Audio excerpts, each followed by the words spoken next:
Best. It's all three of us. I had a pretty shitty day at work, so Sigvidir's going to tell you guys what we're talking about today. Yay! I feel like this is always my job, but all right, cool. That's how this is going to go. We are going to talk about Freyfaxi, or the Harvest Bloat, which is upcoming here either right now, a week, right around this time frame, or based on geological location, anytime in the next couple of months for the Northern Hemisphere. Just like how we talked about, I think we talked about the hallowing and stuff a while back, where based on your geographical location, things can change. People in the Southern Hemisphere will start at the south when casting a circle. We start at the north normally. Sometimes it changes by person, stuff like that. But up here in the Northern Hemisphere, it's harvest time. Some farms, ranches, and places like that have already begun their harvest and will finish by the end of this month-ish. Between September, end of August to end of October is really when it kicks off, normally within the month of August or through October. But yeah, the Harvest Bloat and Freyfaxi. So, that's what we're going to talk about. I like this. It's fun. This is another one where we get to ramble for 20, 30 minutes apiece, and yeah. So, I didn't do anything yet. Okay. Like in life, or like, what are you talking about? I haven't done Freyfaxi yet. Oh, okay. That makes way more sense. I'm like, I'm sorry? Like, seems a little late to start, but never really is, I guess. Like, I plan on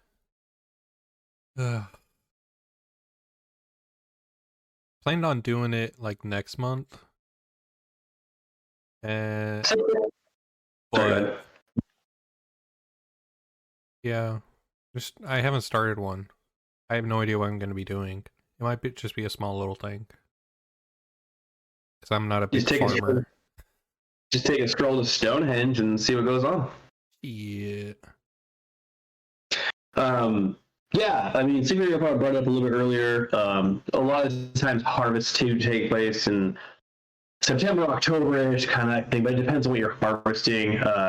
My family harvests lots of different crops, and they actually are paced out throughout the year instead of like one giant harvest. We have some crops like mint that go pretty early and throughout the year because mint grows under the snow. So when you're done with one crop and you replant it, it grows year-round. So it can kind of be harvested in segments.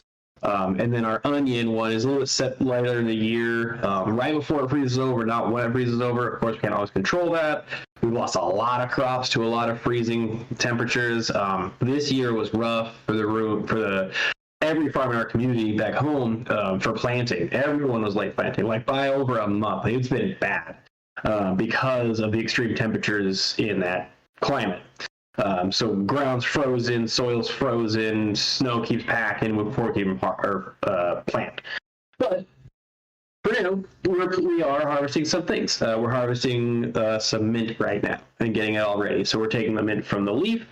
On our farm, it's completely self-ran or self-sustaining, so we can take it from there, take it to our own mint still that we built, and take it from the mint leaf down to the oil, down with it, which is used for like Colgate, doTERRA, things like that. But right now, it is that. And traditionally, I'm in, where my farm is for this time, which I might be next month to help the larger harvest. Our larger harvest by far is onions, all hands on deck for that thing. It's crazy. We have like 8 or 9 harvesters that go in nonstop. It's nuts.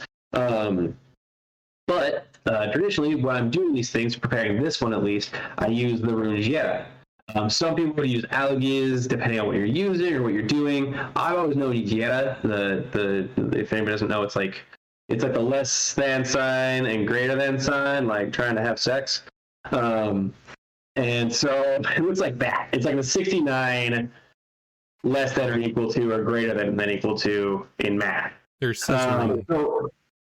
Yeah, it's just fun math. So from there, math with white wool. Well, they look like they're trying to fuck. So I failed that class. But that's what I use outside of my harvester, my tractors, things like that. For me, it's a representation of things to come or a collection of your hard work, things like that. So some people use Freya or Feyu, some use Algiz. It just kind of depends what you're doing. I'm always just being Jetta, but kind of getting off topic. Yeah, Freyfaxi a big one for me. I love it. It's super fun. So I like the way that you brought up the runes in this one because I personally use Fehu and what's the other one? Isa. Surprisingly, it's Isa. Now, I know, see, those of you that are just listening, you didn't see the side-eye fucking glances I got from both of them. But at the beginning of the ritual and stuff like that, the focus is on Fehu, the gathering of wealth. Because in those kind of aspects, with the harvest and being what it is, you're taking in all the goals you set for the year. You're taking in those things. You're making accountability of what you've done, what you've accomplished, what you've gathered, what you've planted, and you're harvesting it.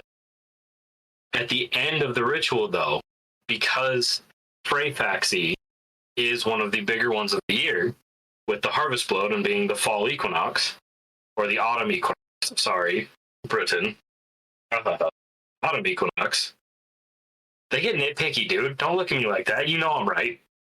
They're like, what's fall? And you're like, shut the pumpkin spice, assholes. Pumpkin spice is fall. But at the end of the ritual, when everything's closed out, I use Isa as a reminder that it's time to slow down. Stop making rash decisions. Not so much stop pushing your goals, but start preparing for the next year closer to the chest. Start bringing things closer in and slowing down your life.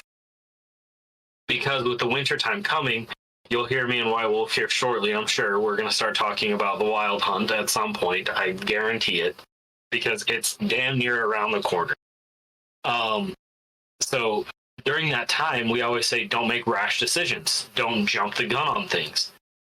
Prepare yourself internally, prepare your home, prepare your lifestyle, get everything in order, but don't make crazy decisions. Don't make giant leaps. So that's kind of why I use Isa at the end of this as a reminder to slow down a little bit and take stock of what you've gained and what you have. Don't stop by any means, just how we've explained Isa before to our students is it's a frozen over river. But underneath, there's still water moving. Things are still moving.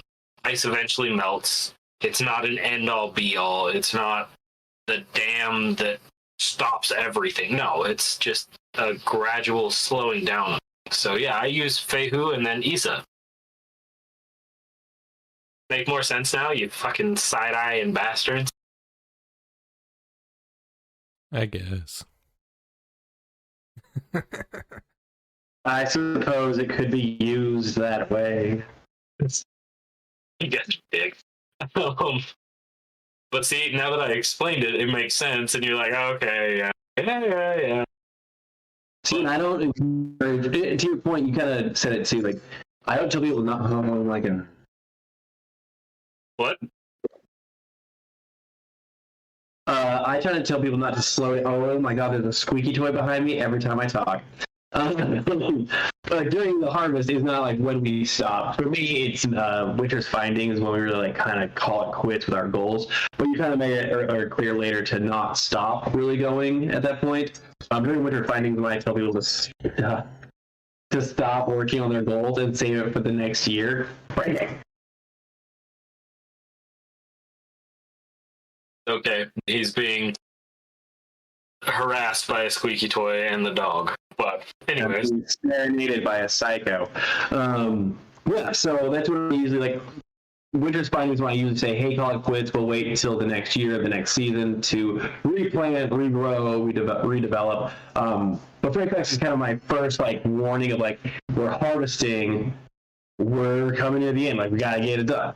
If you miss the harvest, if your kind of say crops freeze over by the time winter findings happens, you're SOL. So this is definitely like the last Hail Mary to accomplish the tasks you set, generally at Ostara's bloat, the seasons before now. So, yeah.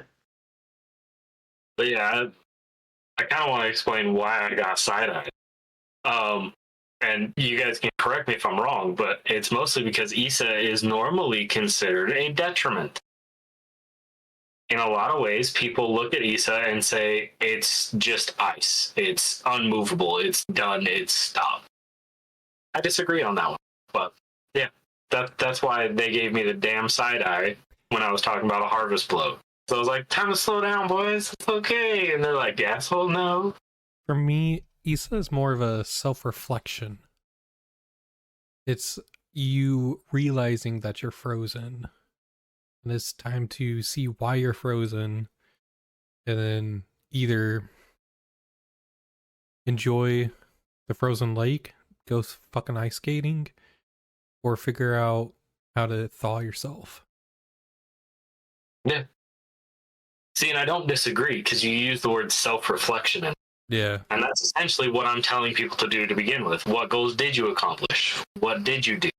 What stopped you? What got in the way? It's a time of self-reflection that starts around the harvest blow, because every farmer, White Wolf, you can correct me if I'm wrong, every farmer, as soon as the harvest is done, they take accountability of everything that has happened that year, and they write that shit down and they catalog everything, from how many bushels of apples they collected or whatever it is. It's a time of, okay, how productive were we this year? Where did we go wrong? What could we do better? What do we need? What do we not need? What was stupid? Those kind of things happen at the end of the harvest. And that's kind of what I'm looking at as more of a, I personally set all my goals around Ostara time frame, but I'm thinking about them throughout the entire winter, going, all right, what can I change this time? And to me, this is where that starts. Yes, that makes sense. And yeah, I mean, like, it depends. You keep ledgers throughout the year, things like that. Obviously, you take stock kind of to your point and recalibrate. Ours is extensive because a lot of people, vendors we go through for our mint, they have to know what kind of pesticide you're using, like all that stuff. So you have to have, like, cataloged by field, by day, by hour, by rotation, whatever. But yeah, and to your point, it's a good analogy with it, because I was gonna say once we're done with harvest, we fuck off for a few months, and usually it's Europe or something, so we don't have to realize that we're fucking farmers, and it's great.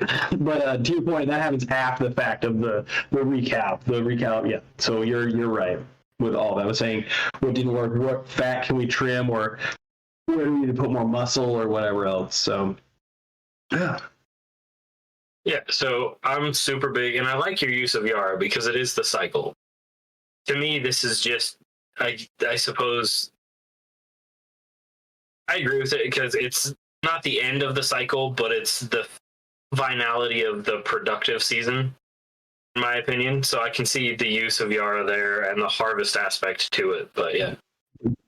Yeah, and like I said, I do that on, and on, realistically, I've had a lot of conversation with some people that make good points about algae being the harvest actual route of like reaping what you sow type of thing. But I've always done Jetta for like the sides of our tractors, things like that. And maybe it is just the rotation of the crop type thing, because it's not like it's not the final, it's the rotation of the year, of the fields, of the crops. So making sure that when we pull, we can replant. I mean, deeper down maybe, but Jetta just always was the thing that heralded harvesting and crops me, even though algas is like literally the harvest room. But Hey, I mean, maybe that's something that you do. Maybe there's a way to change that and use both, and not so much as a bind room, but during that final harvest, instead of Yara should be carved throughout the year with the cycle of things the way that they work, and then algae could be that final day of the combines or whatever they are start up. Those harvesters start up for that last time that year or whatever it may be, and that's algae's taking yeah, that. it could make sense to do it through, obviously in that analogy, like or whatever else, Jetta would be a good planting room, but there's like 1,000 of those too. So it's kind of splitting hairs on what you want to have the accomplishment. To your point, maybe like from harvest to plant, Jetta, and then algae is for the tail end or whatever else. But I don't know. Yeah. Interesting though. The failure is a lot of times used because it has to do with wealth and usually cattle and yielding your own riches or whatever the hell, but it's mostly made around profit. And just because we harvest doesn't mean we make a fucking profit. So it's a little bit different. Yeah. So I personally, like, I have a little 1 gallon glass jug that I drew, took a Sharpie and put Fehu on that I put all my change, like pocket change and stuff into. And it's just like my little reminder that savings is going into a jar. Like, I'm doing what I'm supposed to do. It's a little symbol to remind me of the wealth that I'm gaining, stuff like that. But there's other things. I've known people that used it. I know somebody that named their bank account. You know, you can like put a name to your bank account. I know somebody that named their bank account Fehu. So every time they open it and look at it, they're having to say it subconsciously or consciously. Now, keep in mind, this dude makes like $350,000 a year or some shit like that. So it's working, I guess. It's not working. Yeah. But yeah, there's so many uses, especially around this time of year, for different runes and different practices. Like, there's so much you can do with these.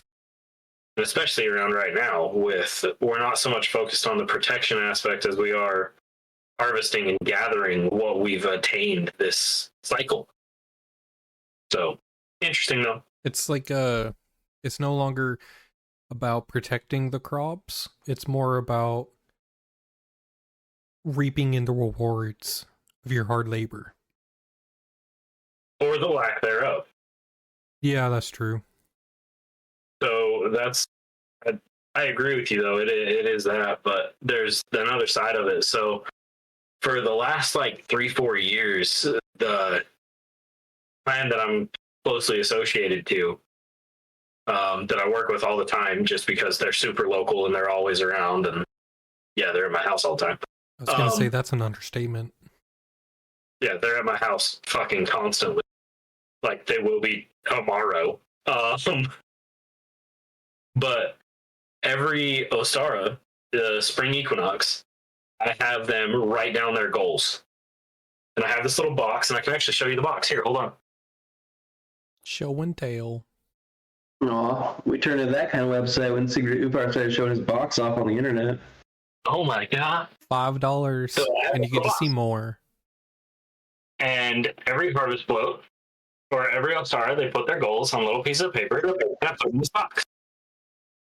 I close this box up, and it goes and sits on my bookshelf. And during the harvest float, I pull that box down, and I open it up, and I go, and I hand them all back out. I don't look at them. That's not my job.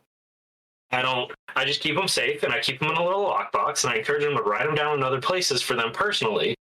But the ones that they've forgotten and stuff like that, when we're talking about the hard work that you didn't put in, they open this little paper up and they go, all right, what did I want to accomplish at the beginning of the year? And I'd say a solid 70% of the time, they look at this piece of paper and their face goes, shit, I didn't do a goddamn thing I set out to do this year. I forgot I wanted to get that done, and I overestimated my ambition. Like, oh, my durable is dead. Oh, shit. But I'll do that right at the very beginning of the entire ritual. I'll be like, here's the goals you wrote down this spring. And they're all like, oh, shit. But then by the end of it, I'm like, all right, cool. And this is where Issa comes into it at the end of this ritual is I'll go, so what can you change? Is that still a goal for you? Did it become non-important? Did you achieve some of it, but not all of it? And that's where that reflection period comes in a tangible way for them where they go, okay, throughout this winter, throughout this next season, I have these things that I have to accomplish. There's pieces of this that are required that I have to do, and they can start to build a plan for it, which is important in setting any goal, especially the harvest. We talk about farming a lot right now because the name of this is the harvest, but I would wager any farmer that you ever run across in any way, shape, or form, regardless of the crop, the yield, where they are, or anything, they have a plan in mind for the following season. Whether that's the rotation or the way that they're tilling their field next year, the direction of the rows, if they're planting road crops, They have these plans set out well in advance of planting season. Well in advance. So this is that point when we're talking about everything in today's world, whether you work a desk job or you're in construction or whatever it is, whatever job you do, this is your time to start building that plan for the following season. This is where you can nitty gritty figure out where you went wrong and stuff like that. So having that tangible thing for a lot of the people that I help with this is a massive realization moment that we don't normally talk about. Every time we talk about the harvest, we talk about, oh yeah, we got all this done, we got this and that, and we did all this. What did you not do that you set out to do? Where did you lose track? What happened when and how? And that's another part of the harvest bloat is what fucked up? What didn't work? And it's an important self-reflection. I don't think we covered this. Maybe we just skimmed over it, but what gods would you associate with Freyfaxi?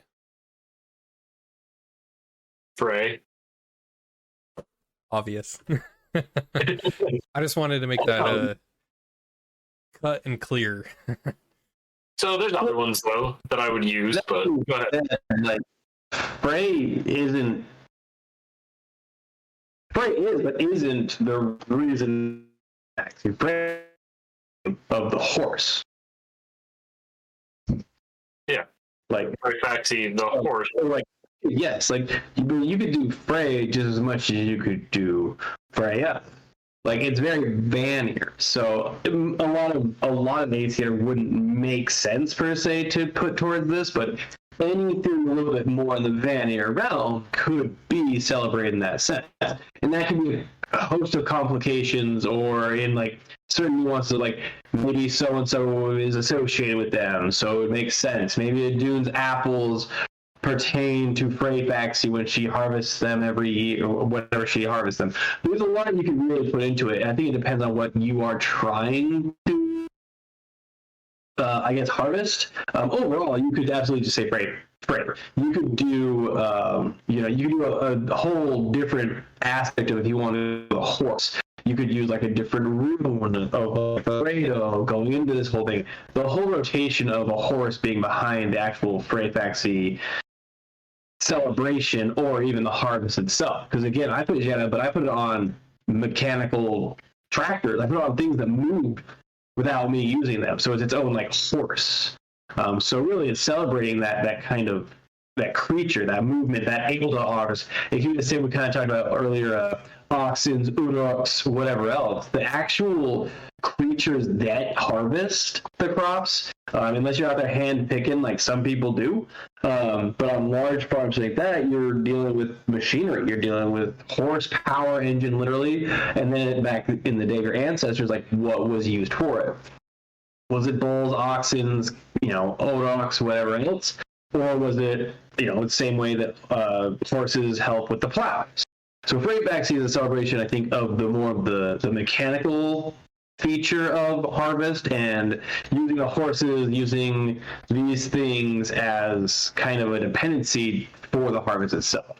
So Frey is a quick answer with it, but really it can be way more diverse than that. It could come down to, ultimately Njord, if it's not with commerce and trade and everything else with it. I could harvest as many onions as I want. If there's no market for it, I just have a lot of fucking onions. So you can make it into an entire, like, economy type of celebration of from Frey to Njord, here's my celebration, or whatever else.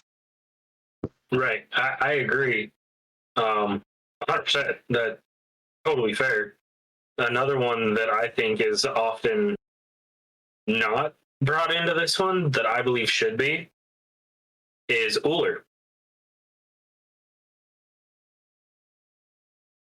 So with for like the you aspect or for like hunting, what happens during this time of the year almost everywhere at least in the US? Hunting season. Oh, the rut's about to start. Yeah. Like So you have this entire aspect of the harvest.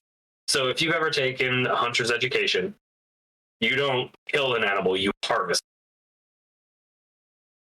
They have very specific wording there that you're harvesting the wildlife for food. So I personally like that aspect of it. So what it comes down to is, one, this is where the seasons begin to shift. We start to see more of the winter gods like Odin, Uller, Skadi. Thor comes into play a lot. So there's those kind of things, as well as you're harvesting an animal and you hunt, which is Uller's domain through and through as the marksman of the gods. He's a hunter. That's what he does up in the Udales, is he hunts. Now, he probably hunts year-round, but this is when we start to see those kind of things pop up. So it is still a harvest. And this is part of his time frame.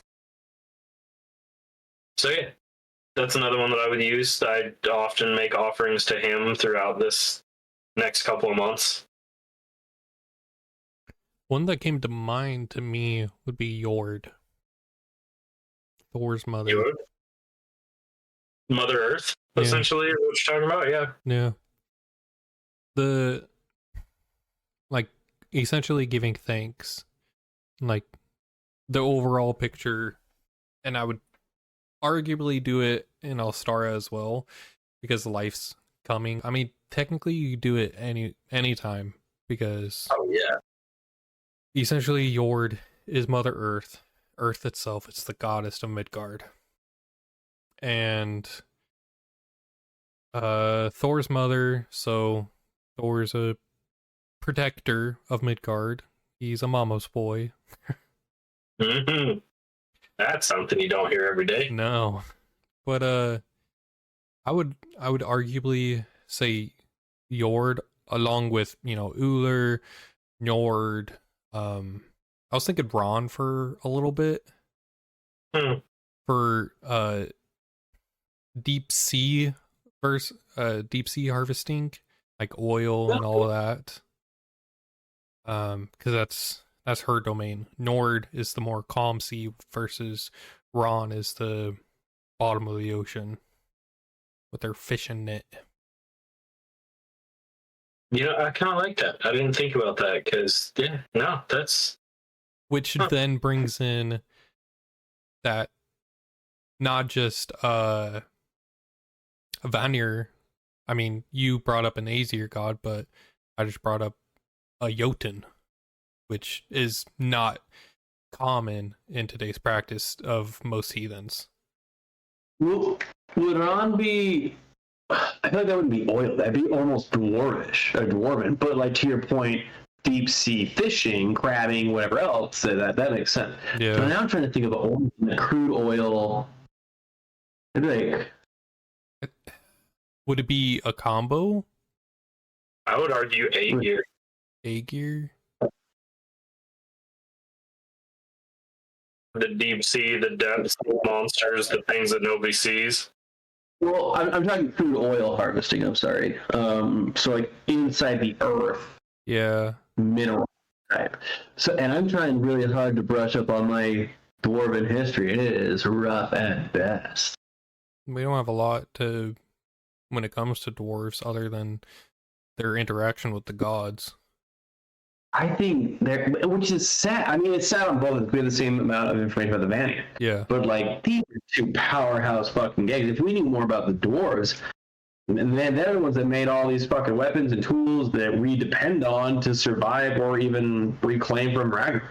And it's crazy. Fucking holding up the sky as well. Yeah, it's just some guy. I don't know. His name's Hank. I don't know. We don't worry about it. He's just there. What the We don't bother using his fucking name. The Ford. Name is Thor Oakenshield, you assholes. Right. My bad. We're gonna get copyrighted.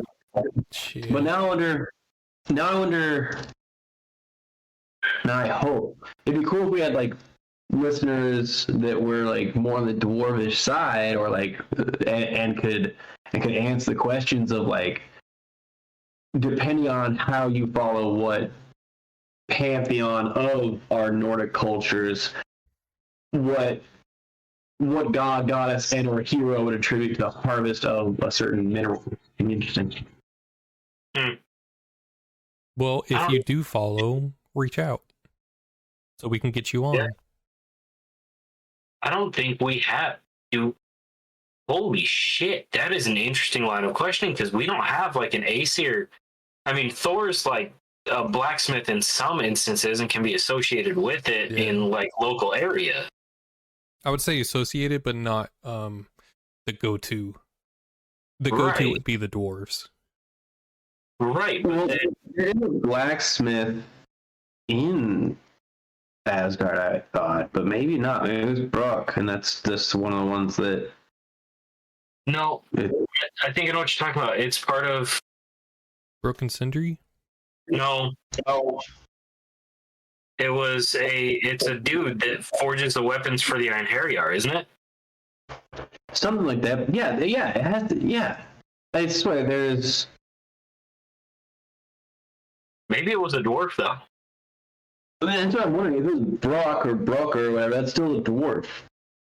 I don't think that's... No. Hold on. Because it would be in the pros, right? Yeah. It would have to be in the pros. I mean, it wouldn't have to be, but I would assume it's in the pros. I know this name. I've done this before 1,000 times, and I never retain. It's really annoying.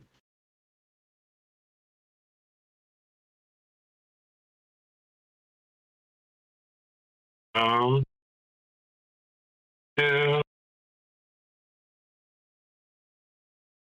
Let's see. These poor people look like dead air right now. Yeah. I know. Oh, good. Who are some metallic forge? Is a dwarf. Other Itri and Sindri. Wait, maybe it is Brock, and this might be the brother of the two. Crap, hold on. I'm just grasping right now. I have this actual answer somewhere in here.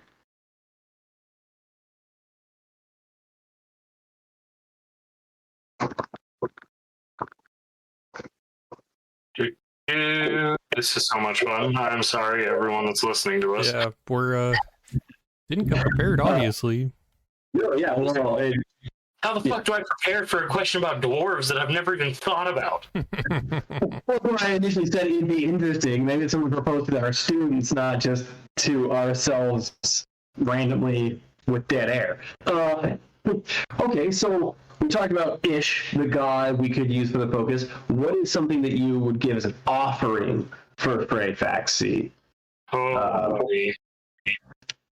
Something that I don't even care. Let's do something that you feel specially like something that you feel is unique that you offer, and something that everyone can offer or try to. How's that sound? Like one general response, one specific response. Rain Raven, you go first. All right. So I would generally say a common one would be bread, as wheat is the most common material harvested day in and day out everywhere around the world. We Americans love our bread because we live off it and carbs. But a specific one that I would do, I have a close association with Nord. Everyone knows it. But I would, part of me, and I've done this in the past, is I've offered like a fishing lure as a tool. I would offer a tool for the harvest. Be like, thank you for giving us this technology to better equip ourselves in the harvest of fish, sea life. And in a way, if I offer one out, if I offer a fishing hook, let's go with that. Offer a fishing hook. It's taking one out of the market. So it's giving back to the fishes as like a way to repopulate for next season. It's like, well, there's one less fishing hook on the market. As one less fisherman, essentially. That's how I kind of work it out. Because I'm a firm believer, like, in animal conservation. Oh yeah. So that's one of my little special ones, would be a fishing hook or a tool for the harvest. Because I was like, thank you for this knowledge. Thank you for this tool that helps me either be more efficient or harvest more, depending on the aspect, whether farming or like if I had a garden, a piece of, or like a shovel or something like that, because the use of a shovel, I can what's the word, mix up the ground and Till the land. I was trying to. You're gonna blend the earth. All right. Yeah. Just hold in the earth. Yeah. Just fold it in. We're gonna need in some raisins now. Okay, I like that. Yeah. Well, if I want you to go next, because I have my one that's broad is very broad. So I wanted to see what you said before I jumped on that. Yeah, I don't know. For obviously, I do a lot, and then I do a little. I've done a lot before. I've done a little before. What it really comes down to, there's two things that I usually do during this time. One is the sacrifice, and or whatever I give is my literal labor in the harvest itself. That being said, I use runes. I do all these things. Obviously, we actually it's a family farm, so we all do it. But my sacrifice is my literal sense of self. Like, I am spending every day, all the time, sun up, sundown, harvesting, actively harvesting, going to town. Like, it's nonstop. It's for our family. It's the living we do. So my sacrifice is basically me sacrificing myself to the land, in a sense, without having to get all bloody, but it happens anyway because it's harvest. So that happens too. But I think that can be kind of both. Like, I think obviously a broad spectrum, it could be that. But another thing that I do is I walk my farm or whatever else, and I actually make a feast or a meal, at least for myself, or at least for the gods, and also sometimes for myself if I have enough. And that means I walk the whole farm. We have squash, we have spaghetti squash, we got zucchinis, we have quails that live, and so I'll shoot the quail and I can kill the quail, then I have quail. We have mint, onions, like I can walk up and down our canals and pull asparagus. I've made some pretty damn good dinners and meals just on walking the whole farm one round and just collecting everything I can for a specific meal. I'm not over harvesting, but I'm still getting the things that I need.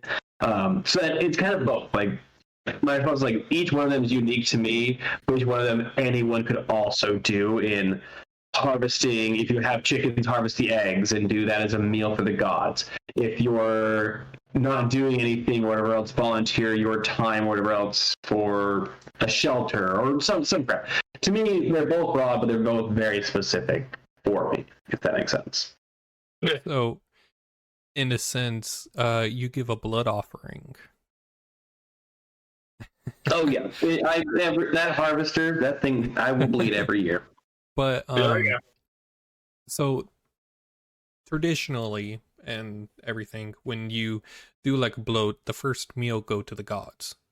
So in your scenario, White Wolf, where you walk the field and everything during the act of harvesting and everything, but no one's eaten it yet, you're giving the first meal of whatever you farmed throughout the whole year to the gods. They get first picks. Essentially, yeah, when we're not harvesting whatever else, and either it'll be something I pull from what I've harvested. If it's not enough or not good or whatever else, obviously I make a meal out of what I can pull literally from the land and make a meal for that. For dinner time, that's like our end day. Yeah. Okay. During the day, we hella eat like bologna sandwiches. But like the final meal, the dinner, The whole recap is that. Right, right. So I guess my specific one is time as well.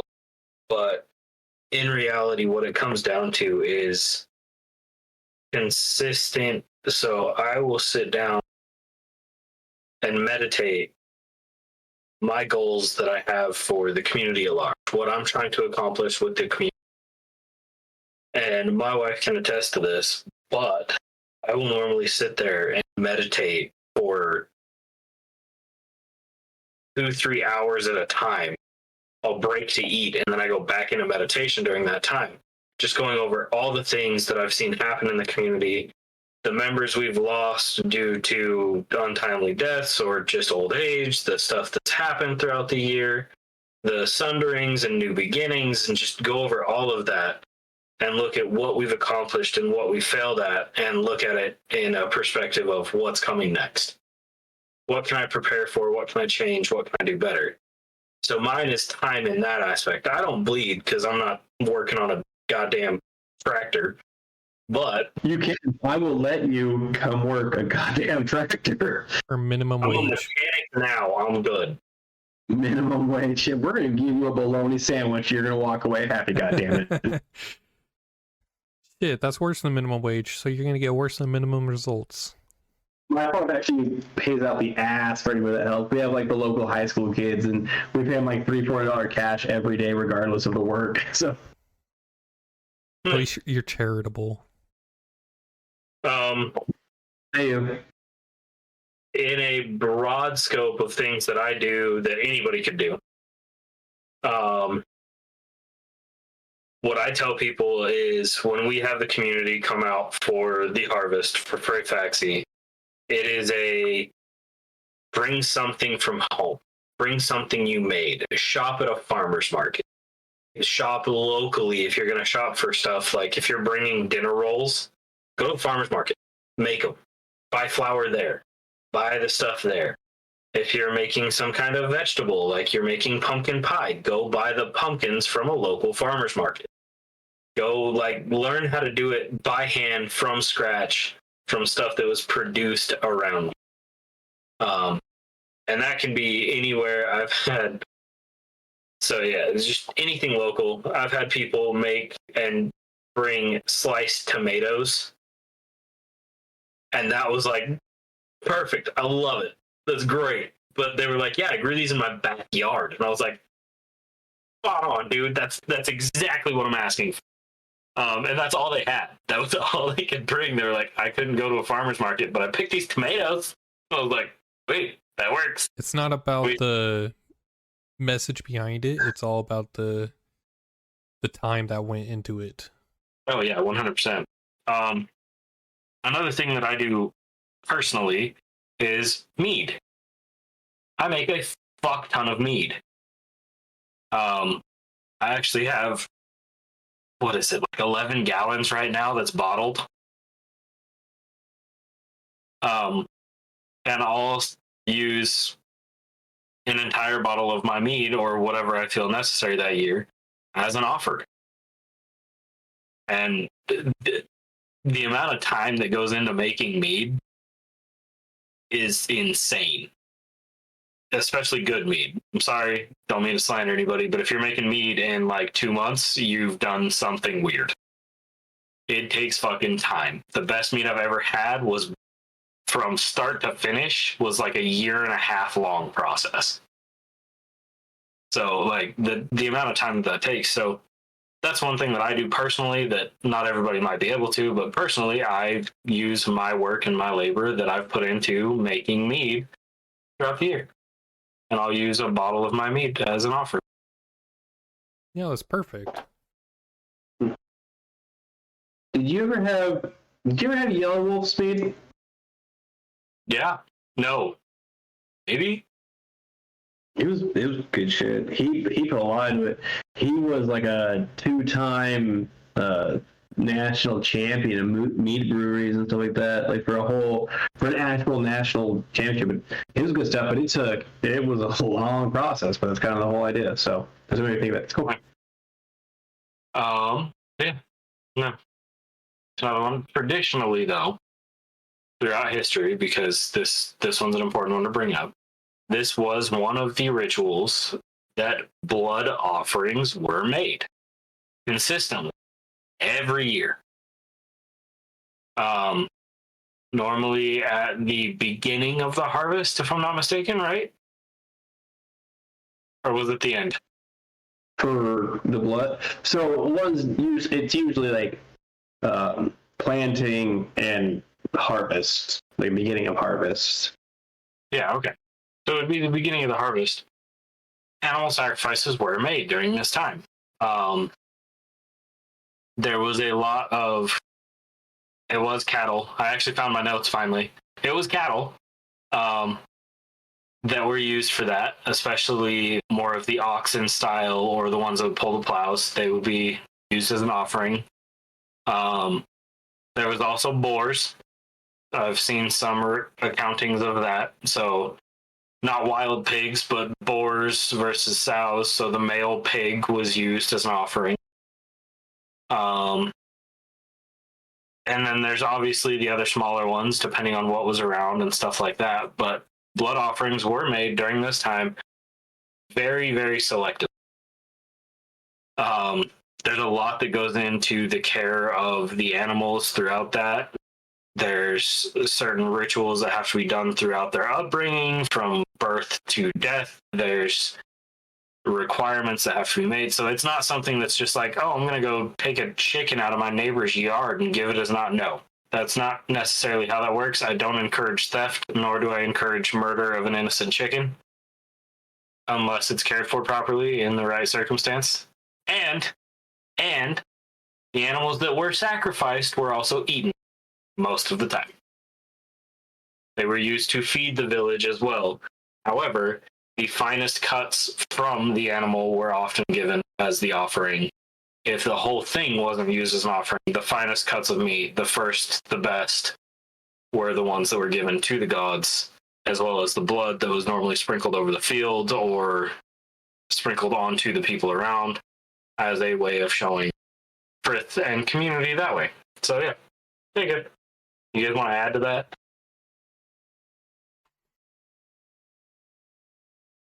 Trying to think. I had something, but you might have answered it, because now I don't have anything. Oh. Damn, that's crazy. Weird. Yeah, so when it comes to that, like, blood sacrifice of any kind, but especially animal sacrifice, is kind of similar to Bart's point. It's romanticized and it's sought after, but the reality is, if it's not done right, it's like the worst thing you could do. So,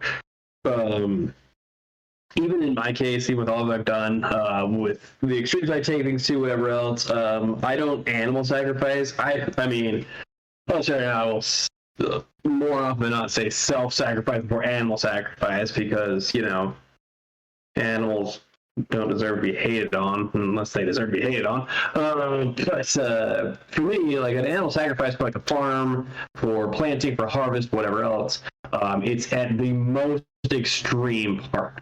So back in the day, ancestors, whatever else, you know, that was their go-to. That was what they did. Maybe not every single time. It would be unlikely they sacrificed multiple at once, just due to the rationalization of it all. But it was done. It was what they had. It's what they used. And nowadays, we don't have to resort to the same methods. We have all different ways of sacrificing and yet still being productive in our harvests. The only time it's really ever occurred to me, or almost has happened with the animal sacrifice, and I mean almost, I was like on the verge of it about, I think it was this year or the year before, during planting season. It was bad. I think it was this year because it was frozen over. We were over a month late. Very extreme circumstances for farming and or any agriculture of any kind. Is the only time I would even think to have an animal sacrifice done. Yes, it's something that's theatrically enticing. It's romanticized. It's sought after as like the most heathen kind of crap. But when it comes down to it, it's really what you're doing is you're taking a life, any room that could have been tied to its entity, and throwing it into the ether and saying, fuck it, figure it out, or you're absorbing it yourself if you're not doing it properly. And so it's very volatile, very nitroglycerin in the sense of their own blood. Like their blood not handled correctly could blow up in your face, maybe literally, maybe not, but ultimately as an energy source. So I have never sacrificed an animal like in that sense, in a ritualistic manner. I've killed a lot, but I've never like done an actual animal sacrifice, and that's coming from a guy that has like hella just ran it himself like 1,000 times and not winked twice. But like for the animal sacrifice, kind of similar to Upar's point, like the only animals that I've loved and cared for enough that could be qualified as a sacrifice, I would never sacrifice. And that's kind of the whole idea, is that's the desperation that needs to go into an animal sacrifice. It shouldn't be a knee-jerk. It shouldn't be, hey, next week, hey, next year, hey, 2 years from now, let's raise this just to slaughter it. You don't care for it then, you're just raising it to slaughter it, which is what we do with a lot of animals. But for a real human, or for a real, like, sacrifice of an animal, it's literally taking your family dog. It's literally taking like the thing you care about the most, your cats, whatever, and just slitting its throat and saying, "No, this is fine." And like now you're ripped apart, you're torn. Everyone's sad. Everything. It's drastic and it's extreme and it's shocking, and that's how it should be. It shouldn't be something that's met so cavalierly and saying, "Yeah, we're gonna kill this goat next week," and you're like, "Fucking what?" And it's even more devastating to see them say, yeah, this is my family goat, love this guy to death, let's kill it. It's just as equally volatile. Like, it's hard to approach it, but yeah, no, extreme sacrifice can be made. I sacrifice a lot of things. Animal sacrifice, as easy as it sounds and as simple as it would be, it's not something that I even approach lightly, if at all. Like, people say animal sacrifice, and if I don't know how it's been raised, all these things, I'm like, I'm not even going near you people. I'll tell you what not to do is that, but I'm not going near that. So, yeah, no weird about animal sacrifice. I have the way that I approach this is different. And I'll say this, you know what? I'm going to out myself right now. Fuck it. Whatever. It's not the first time. I know. I do not believe that our gods have changed so much that this is not something that they desire.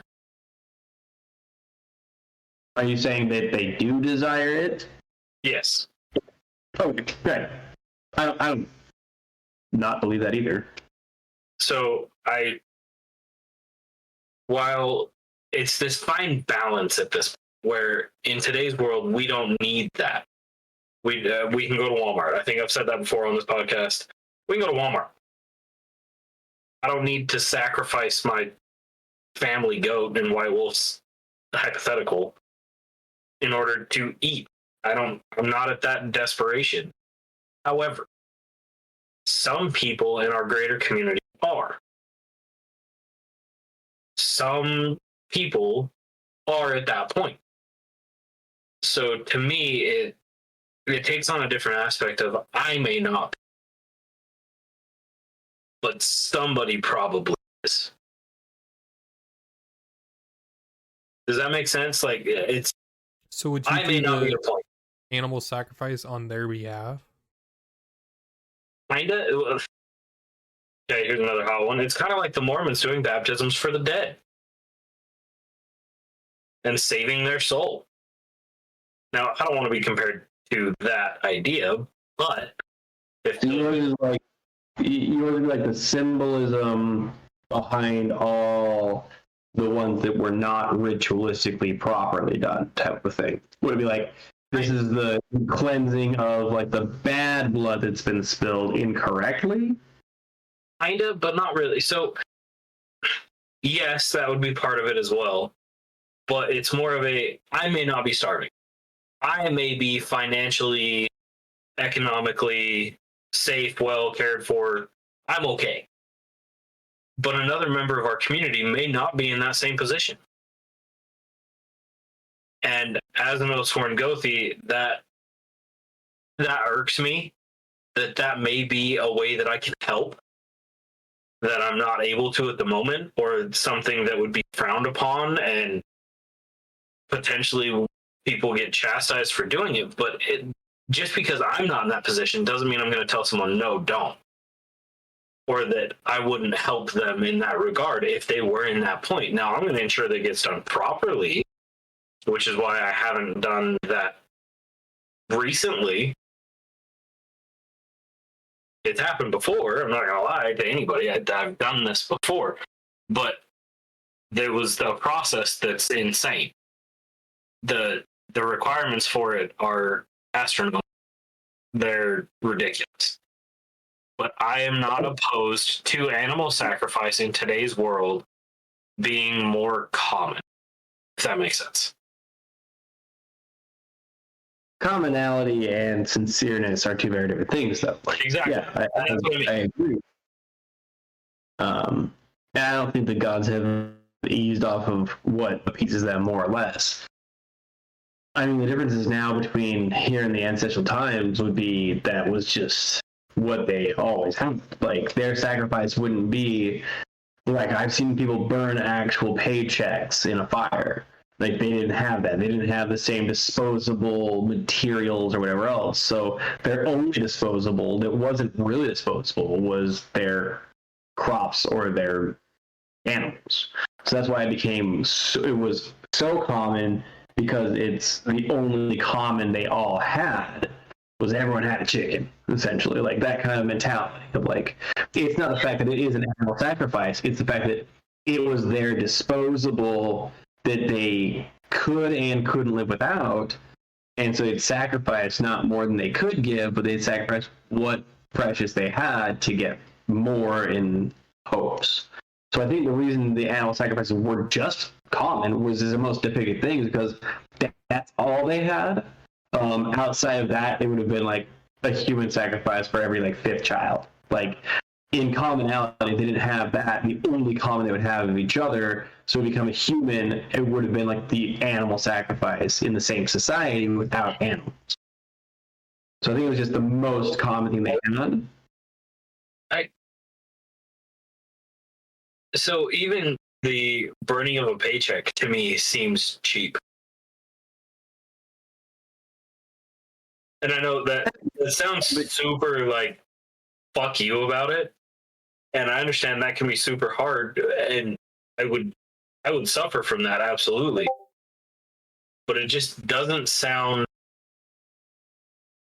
it's just a piece of paper. It's just a piece of paper, but the weight that it carries is significant.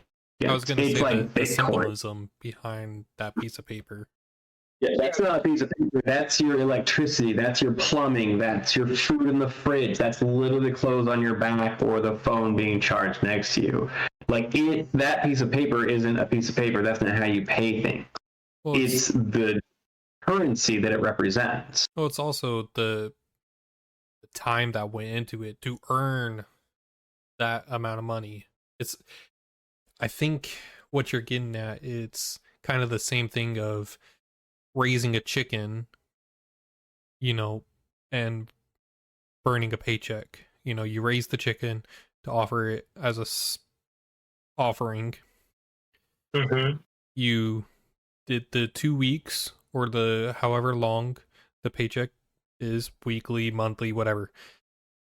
The symbolism behind it that represents it.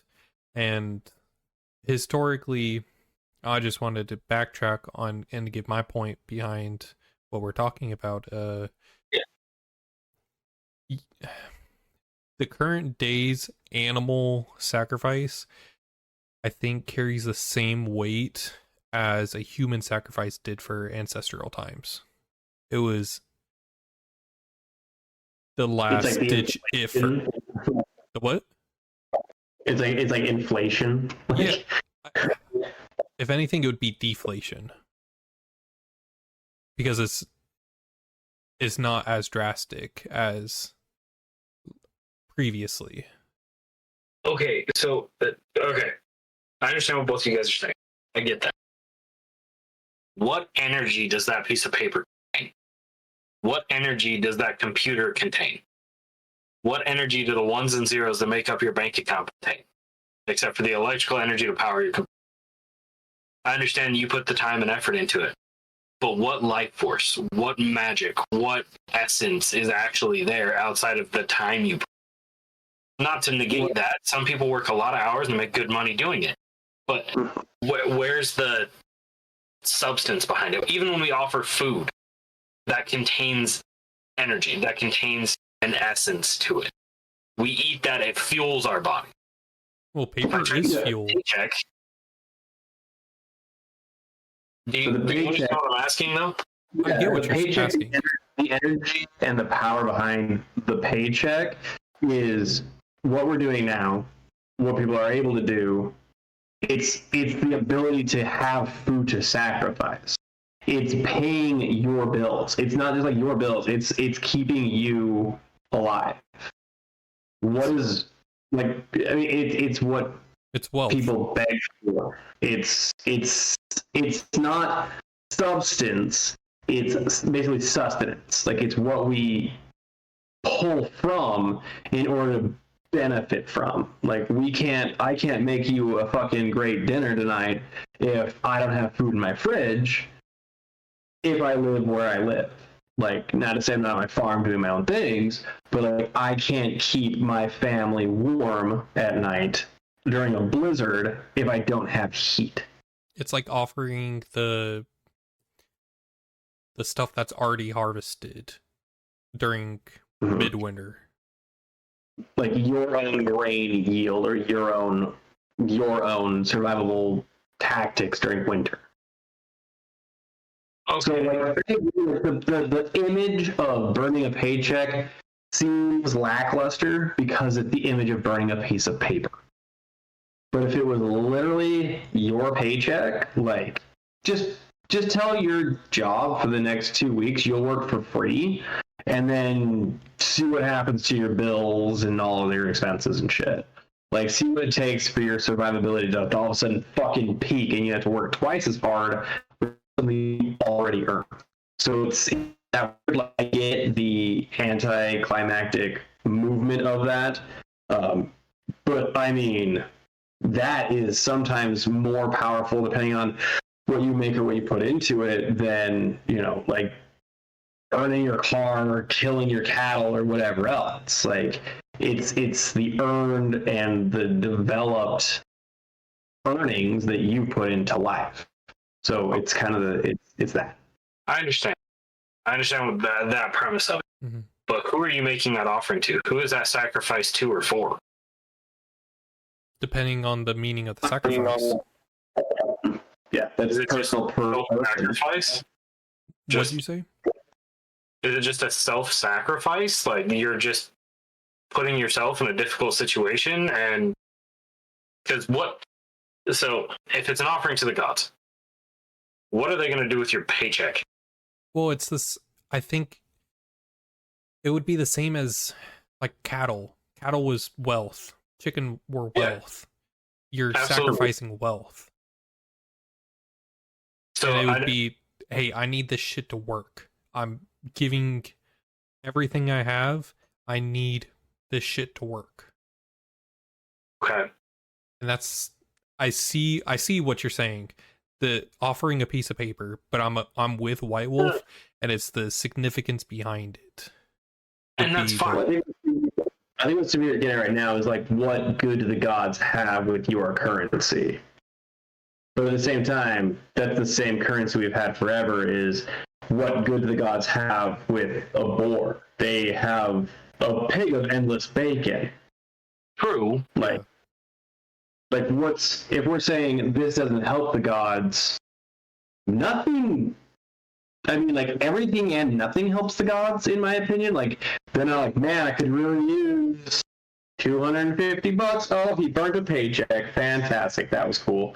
Shit, that's all I have on the paycheck? I mean, like, maybe Rick ran up a tab at a brothel. I don't know. But, like, still, it doesn't have to do to the gods. It's more of what you're willing to sacrifice for the gods. It's like Odin looks for blood in his Einherjar. He doesn't look for people. He looks for blood. If you're willing to die, if you're willing to die for a cause, he will take you for that. If you're willing to give X amount, whether it's life, blood, energy, time, each god and goddess has a different criteria of what you're willing to sacrifice and or give in order to gain their favor. So in any sacrificial form, it's not what do the gods need, it's which god am I trying to appease and what can I sacrifice to that god in that moment. Like what is appealing to the god, not what could the god use. Like what would catch his eye, not fill his pockets. Essentially, we may have to just agree to disagree on this one because I understand what you guys are saying and I understand the premise, but it just doesn't make sense for me in my practice. It just doesn't track at all. So for you, what would be either simple or complex? What would be an offering that would be better than burning a paycheck, in your opinion, right now? Food. My time helping someone else learn, bringing someone else into the fold, stuff like that. Yeah, name one thing, because we named a paycheck and we've been tearing up. So you said food, okay? What type of food? Like, what are you talking about? Like, if you were like, I'm going to sacrifice food today, you're like, insert block of food. Like, what does that look like? Are you going to be sacrificing the same amount of food that the paycheck costs to get, or would it be an apple? Oh no, it would be exactly what I would eat, if not more than what I would eat. So what I'm getting at is we're talking to say a rotisserie. Sorry, we're going to say a rotisserie chicken. Yeah. Just fucking burger. Okay. So what would you sacrifice? Who would you sacrifice that to? Whoever I needed to at that point in time. So whatever the reason was for the sacrifice, that's who it would go to. If it was for strength, it would be Thor's, stuff like that. And you think a single rotisserie chicken would appease or make Thor even feel something? Or I think he would like a chicken, just one chicken. It'd be a side dish. What are you talking about? That is 1/10 of the appetizer. Oh, I know. I agree. But that would be something that But then my argument look at chicken and understand that and be like, oh, it's food. All right. I'll put 1/10 of my appetizer's worth of energy into giving it back. But would you offer the $4 chicken that you bought or the $2,000 that you worked 2 weeks for? Would you buy $2,000 worth of rotisserie chickens have the same weight? See, to me, that's not the same weight. It doesn't. The money thing doesn't equate in my head. And maybe that's my. If you're saying it's 1/10, now times that by 10 that paycheck could buy. Now you're paying for 10 out of 10 of his meal. Now that's more appealing to Thor because he's getting more food from it, right? Okay. But you can't get that food if you have one fucking chicken. So are you giving the chicken and keeping the horde? Or are you giving the horde and keeping the chicken? Okay. So like the paycheck represents whatever could possibly be used for that paycheck, either in a sacrificial way for the gods or a selfish way for yourself.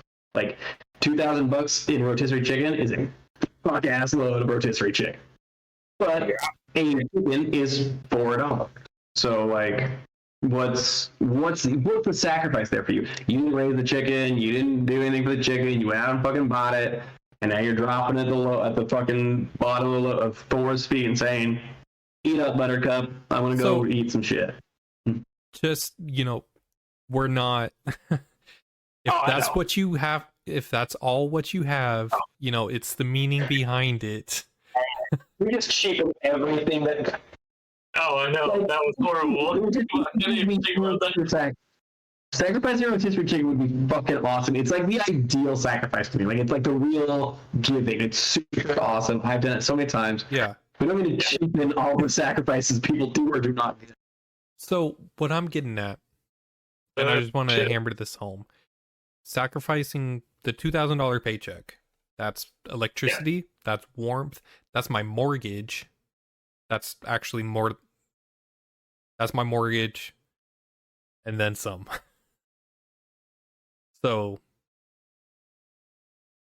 yeah, that amount like would. Rent, so it makes me upset. Mortgages make me upset because it's like barely my rent.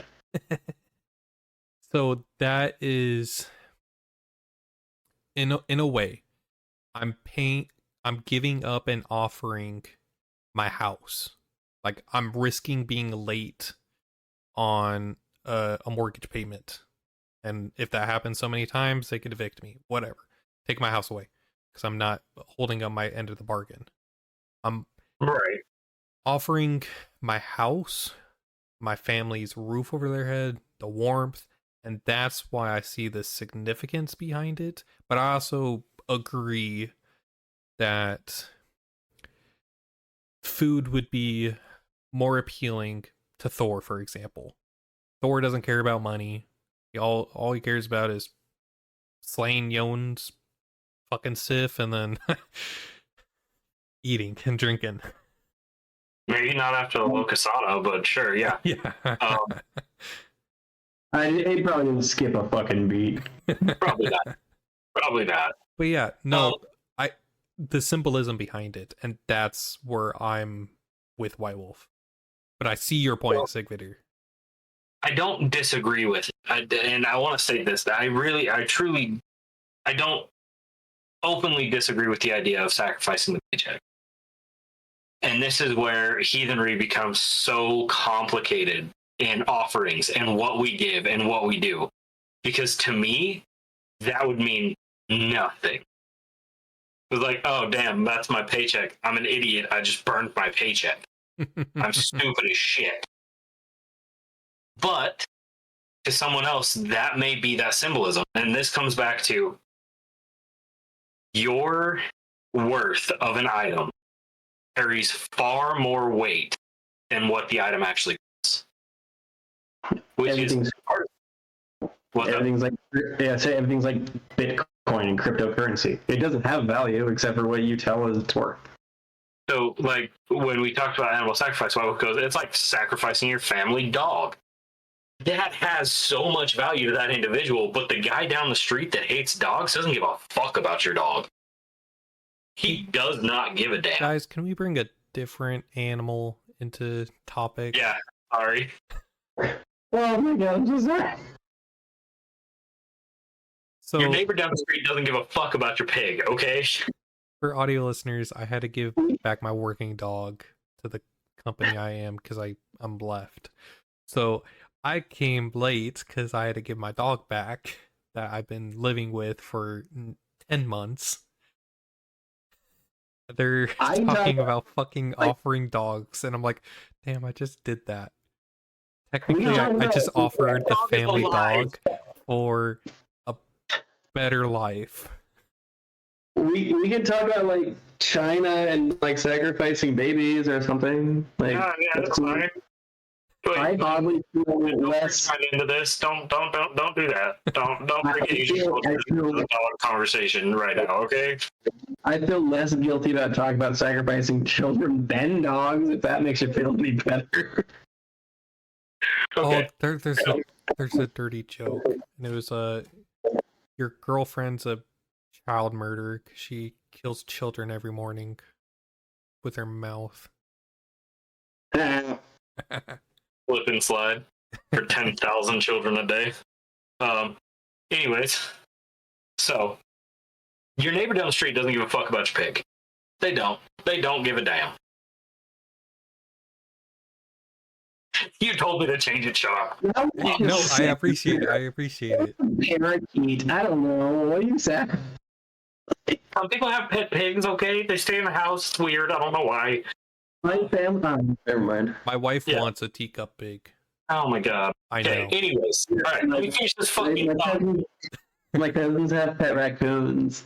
Hey, we have to, get our episode rant, and I know. Okay. we're just an Your hour neighbor doesn't give a past. fuck about pig. But you do. the same thing holds with all offerings. And that's why blood offerings have such a high cost to them. And that's why, is because it's often stated a gift given should be given back in equal. To me, we'll use White Wolf's example, that he oftentimes gives away his hammers or jewelry and stuff like that. He'll give it away. It's a small thing to him. But the person receiving that takes that in such high regard and used it and thinks of it as this great thing. And I know he's been offered some wild shit in return. I've witnessed this. It's hilarious. Because he's like, oh yeah, here's this ring. And they're like, I'll give you my house. And it's like, what the fuck? It's like getting something from a celebrity. Yeah. Weird. But the point is all right, I'm not stroking your ego anymore. yeah, no, don't do that. You already pop. You're good. You balding mid-40s midlife crisis. Damn. It's better than what I called you last episode. Anyways, your worth. So I'll share the example. I have children. When I was away from home for an extended period of time, my son was having night terrors. I was in a place that I could not, and I had nothing else to offer at all except for myself. So I made an offering to Odin of my own blood. It's just a drop. I used a little diabetic finger poker. I'm sure you guys know what those are. There are some people probably do. It was just a drop of my own blood. I know, it's crazy. But I did this knowing that I had nothing else to give. And I said, this is so important to me that I am willing to draw my own blood and give that energy as an offer if you will help my child. To me, that was the only thing I had of worth, of enough worth. Because I could go down the street and pull fucking boiled eggs out of a cooler at a gas station, sure. That's not the same as my son having night terrors and I can't do anything about it. So I gauged that offer. Those are the things that when a gift is given, it should be returned in equal, or at least in equal respect. If it's valuable to you, but it's not valuable to them, gauge it off of their value. But that's kind of what I'm going with, and that's where these differences of opinions happen. Is to me, the paycheck, I was raised in a very different way. I oftentimes heard the phrase, money comes quickly and easily, and money is nothing but blah, blah, blah, and money's easy to come by, and that was something that I was raised into, and that's something that I always had this perception of. So to me, the paycheck is, yeah, it's going to be a rough couple weeks, but I'm getting another one in 2 weeks, and I'll be all right. I'll figure it the fuck out. So it's just that difference of value that I put on certain things versus other people, and that's okay. And I'm not saying that I'm rich by any fucking means. I was just raised in a very different manner and with a lot of different self-help books and all that shit. I'm broke as fuck. You're like, I'm not saying I'm rich, and you just compared to going down to the gas station to buy a boiled egg. Please tell me you don't go to the gas station and buy boiled eggs. I will give you some. Oh my god. No, I go and get the egg salad sandwich. I buy sushi from 7-Eleven. Okay, it's only a 2-bedroom, but everyone's living with me now. This is unacceptable. Oh, I'm turning the other room. They're getting boiled eggs from the gas station. They can't afford not to live here. She said, not my problem. See? Guy down the street. Yeah, exactly. Give a fuck about your pig. We figured it out. Perfect example. But no, and that's really what offerings come down to, is the value that you put on them versus the value they're perceived.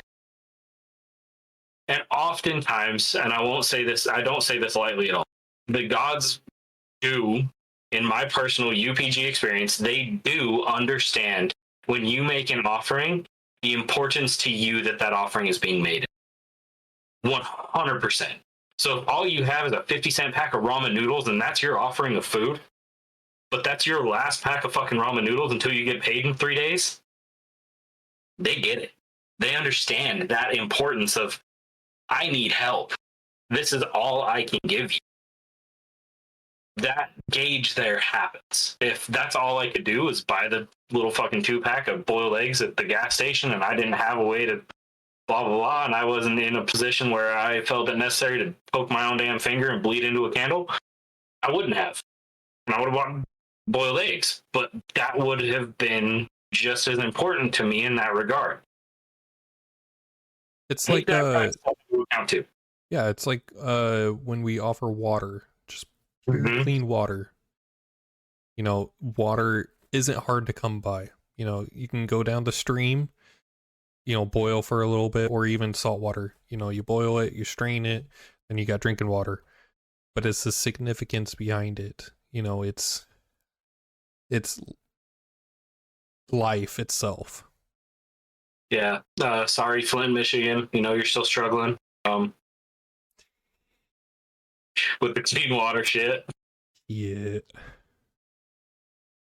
I don't even. And the boiled eggs from 7-Eleven. I hear they're delicious. Water, the Flint, Michigan tap water, boiled the egg. Oh, yeah, that'll work. That's how Jurassic Park started. Oh, is that what it is? I thought that was It incubated some demon shit with the wrong egg, with some toxic ass water, and a fucking raptor was made. I believe it, actually. That would make sense. No, but yeah, when it comes to offerings and stuff like that, and we got a little off topic, but this actually carried over from last week's, didn't it? I don't even remember. Didn't we do offerings last week? Yeah. Yeah. So we're still going. Yeah. Yeah. I need to rewatch that thing. We probably repeated some things, but stated others that we probably didn't before. I remember a good maybe quarter, and then I remember laughing, and then I remember not being here anymore. You asked some stupid ass questions. Smoke screen. I'm like, oh. We are well aware of your lack of remembrance of last time. You should probably go rewatch that. I don't want to. Raven, how longer do we have left? We're at an hour 22. So about like 8 minutes ish. I don't think it's going to be long for the question that I thought I'd have. Mine was going to be, okay, we're hosting Freyfaxi individually or as a group. What are some things that you have seen, some things that you know you will see again, but what are some red flags you see coming into your circle? Like, what are some things that people do, act like, say, bring, that could, like, raise a red flag in your head of being like, maybe not, like, not necessarily kicking them out, but being like, hey, this might not be how we want to do this, they might not be how this surroundings, like, for me, a lot of people, if people were to come in with a fucking chicken in their hands, I'd be like, red flag. That's a big red flag. But subtle things, like if they bring nothing, if they don't know where they are or why, like what are some red flags that you guys have seen or expect others to see approaching a bloat that you kind of keep an eye out for? So I've never hosted or conducted a Freyfaxi for other individuals, but for this specific bloat, if I were to host it and then, you know, some red flags, a little red flags would be, you know, sugar cookies out from Safeway. I was like, oh, okay, what's the effort behind that? Or was it a last minute item? You're like, shit, I need to bring something. Or bringing nothing, you know, it's a bloat, it's a community gathering, so in a sense, to be a part of the community, you need to bring something for the community. You know, a gift for a gift. And just like what we said prior, you can't, I think it's bad manners to go to a bloat and not bring anything and expect you to be catered to. It's the same thing of, you know, going to a house and you're like, hey, I just brought myself, I didn't bring anything else. I brought my hunger. But, you know, you show up to your friend's house and you bring them something of weight, you know, a 6-pack or good, you know, a 6-pack and good vibes. Be like, hey, we're going to have a good ass time. Pizza, you know, good party food, chips, red Solo cups, you know, those are always needed. You can never have too little red Solo cups. Audio listeners, Sigvidir just held up his red Solo cup. I want to say it's filled with vodka. Oh, he got his handle. But yeah, bringing nothing, or, you know, the one item that could be bought for like $2. Yeah, you know, it's, to me, it shows the lack of significance, and that would be my red flag. Would be, all right, where's your effort? Did you come here to, you know, celebrate, or did you come here to hang out with friends and you're like, oh shit, I forgot, in 15 minutes I need to be here? Because then it shows no dedication. I agree. And I think just real quick on that one is, I completely agree. Going somewhere empty-handed is just, it's so many things to me that it's not good. But putting and sacrificing your time to help create and start it and welcome others. So if you were to go to this place early without a gift to say, how can I help prepare? Actually preparing the grounds, helping the owners, that's totally different, because that is a sacrifice, and that's your time, that's your energy, that's your blood, whatever you want to say. So I think Rainer has a good point of going somewhere empty-handed last minute is fucked up. But you can go places essentially empty-handed, but with open arms, willing to help. Thank you for the clarification. You're absolutely right, White Wolf. My one caveat to that, even if they brought something like the cookies, but they went to a local bakery, it wasn't just sugar cookies from Safeway, and you stated that.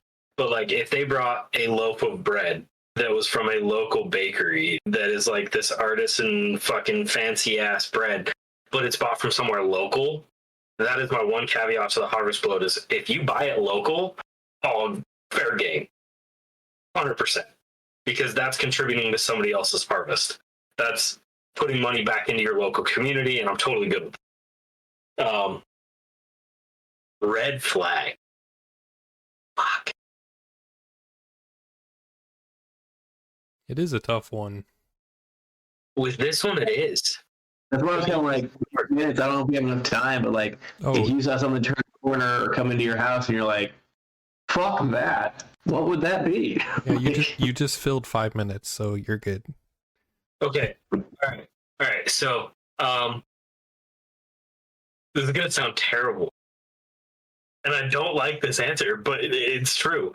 If somebody walks into my space in like cosplay shit, in like costumes, I might lose it. Do you now, for this specific bloat, I can see for Samhain the use of costumes. Oh, yeah, no, that's different. That's, yeah. To be applicable and appropriate. But for Freyfaxi and showing up in anime? No, that's not what I mean. Okay. What do you mean? Not like the little kid in the Power Ranger suit. That's not what I mean by I call them costumes. Some people call them traditional wear, but like, what are you doing? That's always been a red flag for me. You're like the traditional garb. Yeah, that has always been like this weird red flag for me. Like, why? And I've always wanted to ask the question to the people that I've seen do it. And I'm always like, but why? Now, are you referring to the people, like, if you went to a bloat and the Gothi or Gothia were in garb, would you feel the same way as if you were and saw someone come in the garb? I would question it, depending on what it's for. What, the Goth are being in a garb? Being in like super traditional garb and not having a very specific reason. To me, it's ritualistic clothing. And then I would challenge anyone to tell me what is traditional Gothi garb. Tell me. I would love this. Tell me what it is. Maybe the next episode. I'm naked like 90% of the time, so Yeah. Like, are we wearing loincloths? What is tradition? So I understand we have like artifacts and stuff like that, but no, I'm sorry. If I would question it every time. Like if they're dressed nicely, like if they're dressed to the nines in today's world's garb and they're professional about it, sure, not a problem. So if you were like, I want to do this blow, and some guy came in like a full Armani suit, you're like, that guy. But if someone came in and like, what would have been worn during the times of old, during harvest, you're like, that sketch? It's a little weird to me, I'm not gonna lie. Like if somebody was wearing a button-up nice shirt and like a pair of khakis and like dress shoes, I'd be like, okay. And you're like, herald of harvest? Like, what the fuck? That's weird. Yeah, I would see it the other way around. For me, I'm it's sorry, man.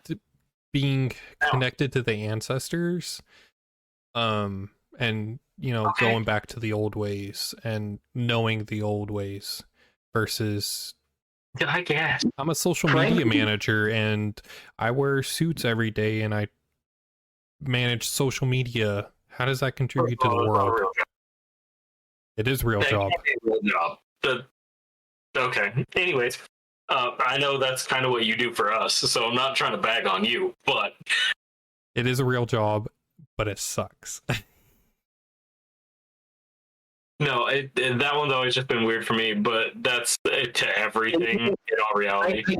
I get it, because I've had people show up in like elf ears and stuff to bloats for me, and like to me it's about a half a second maybe long in my brain, and it goes through my mind of like, what is this? What are we celebrating? Why did it look like that? Is it a weird thing? Is it a normal thing for them? Is it a lifestyle thing? Is it a kink? Like I like for a half second, and I ultimately go. I mean, that just killed me. I love that you stopped halfway through that word and you're like, nope, don't say that one. Listen, okay, and then I'm like, all right, yeah, well, for reals. But also at the same time, like in that same half second, I see this person go, "That's weird," and in my mind, I think everyone in society looks at me and what I'm about to do and go, "That's weird." So I'm like, okay, like we're just weird. Fuck it, let's roll. Like it doesn't make it any less anymore. Someone comes in a full Armani suit, I'm gonna be like, you better have brought some damn good whiskey with you, or you're gonna get back in that Bentley and you're gonna fuck yourself right to the fucking liquor store. And so people come in traditional garb, and like, I have bread. I'm like, somehow that's fitting. Like they almost like can downplay their sacrifice in the garb and be like, look, I'm being traditional, as opposed to like, so I'm going like, here's some fucking biscuits. Like, I'm gonna kick you in the biscuits, buddy. Go get me some shit. Like, I don't know. Yeah, no, I understand. It's always been a weird one for me, and it's just like, what are you doing? Why?